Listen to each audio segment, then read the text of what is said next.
Assalamualaikum warahmatullahi wabarakatuh. Selamat pagi Bu Rita dan teman-teman semua. Hari ini kami dari kelompok 1 akan mempresentasikan hasil kerja kelompok kami. Materi yang diberikan kepada kami hari ini adalah perubahan sosial. Materi yang akan kita bahas hari ini adalah pengertian, teori, faktor, dampak dari perubahan sosial. Perubahan sosial adalah setiap perubahan di masyarakat yang meliputi norma, pola dan interaksi, lembaga kemasyarakatan, lapisan masyarakat, serta susunan kekuasaan dan wewenang. Biasanya, perubahan sosial bisa terjadi dalam bentuk kemajuan atau progres maupun dalam bentuk kemunduran atau regres. Menurut Samuel Koenig, perubahan sosial menunjuk pada modifikasi-modifikasi yang terjadi dalam pola-pola kehidupan manusia.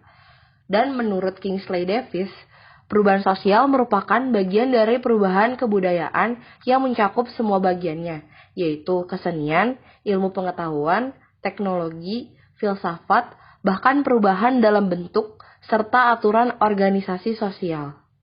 Dalam perubahan sosial sebenarnya memiliki beberapa teori, tapi di kesempatan kali ini kami hanya akan menjelaskan 3 teori saja. Teori yang pertama adalah teori siklus atau teori perubahan melingkar. Teori siklus sendiri adalah teori yang dimana melihat perubahan sosial sebagai sesuatu yang terus berulang-ulang dan dipercaya memiliki kesamaan atau kemiripan dengan yang telah terjadi di tahun atau periode-periode sebelumnya.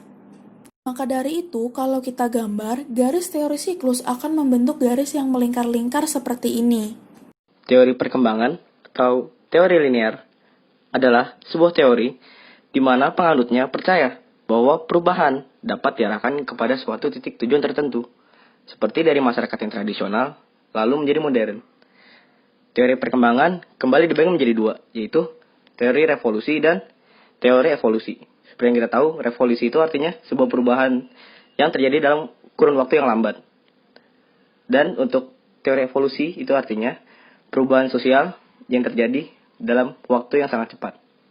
Yang ketiga, ada teori modernisasi.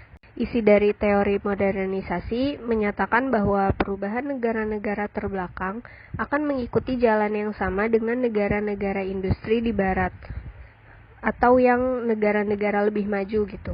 Cara tersebut melalui proses modernisasi sehingga negara terbelakang bisa menjadi negara yang berkembang dan maju. Faktor perubahan sosial dibagi menjadi 2, yaitu faktor pendorong dan faktor penghambat.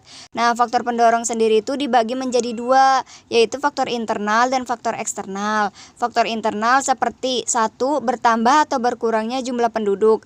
Pertumbuhan penduduk yang relatif cepat membuat terjadinya perubahan pula dalam struktur maupun kelembagaan masyarakat. Sedangkan berkurangnya penduduk, baik karena perpindahan ataupun tidak, juga bisa mengakibatkan kekosongan pada pembagian kerja atau stratifikasi sosial yang juga mempengaruhi kelembagaan masyarakat. Lalu yang kedua, terdapat penemuan-penemuan baru. Ini menunjukkan bahwa masyarakat sadar akan kekurangan yang ada dan memiliki keinginan untuk menjadi lebih maju. Lalu yang ketiga, adanya pertentangan atau pemberontakan yang disebabkan karena keinginan masyarakat yang menghendaki tatanan baru. Lalu faktor eksternalnya seperti 1. Lingkungan alam yang berubah, mungkin karena adanya bencana alam atau karena manusia sendiri.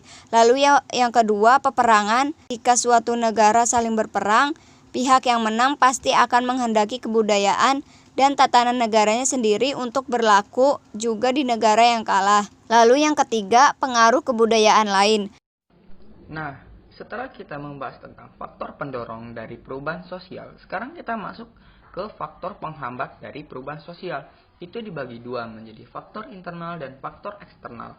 Dari faktor internalnya itu ada seperti sikap masyarakat yang masih menggunakan tradisi masa lampau. Maksudnya apa sih? Artinya masyarakat masih belum mau terbuka terhadap perubahan dan masih terikat dengan tradisi-tradisi yang sudah diwariskan oleh nenek moyangnya. Setelah itu ada yang namanya prasangka terhadap hal-hal yang berbau asing. Artinya itu masyarakat lebih tertutup atas setiap perubahan-perubahan. Dari situ kita masuk ke faktor penghambat perubahan sosial yang sifatnya itu eksternal. Yang pertama adalah kurangnya hubungan dengan masyarakat lain atau bisa dibilang juga tertutup terhadap masyarakat lain. yang dampaknya dapat menyebabkan terhambatnya proses perubahan. Setelah itu ada selanjutnya perkembangan ilmu pengetahuan yang terlambat. Dan yang ketiga, adanya kepentingan yang sudah tertanam kuat. Jadi otomatis setiap perubahan itu akan susah diterima oleh masyarakat. Lalu terakhir, kita masuk ke perubahan sosial yaitu dampaknya. Dari dampaknya itu dibedakan menjadi dua, yaitu dampak negatif dan dampak positif. Dari dampak negatifnya sendiri, yang pertama itu timbulnya disorganisasi sosial yang nantinya akan berubah menjadi disintegrasi sosial.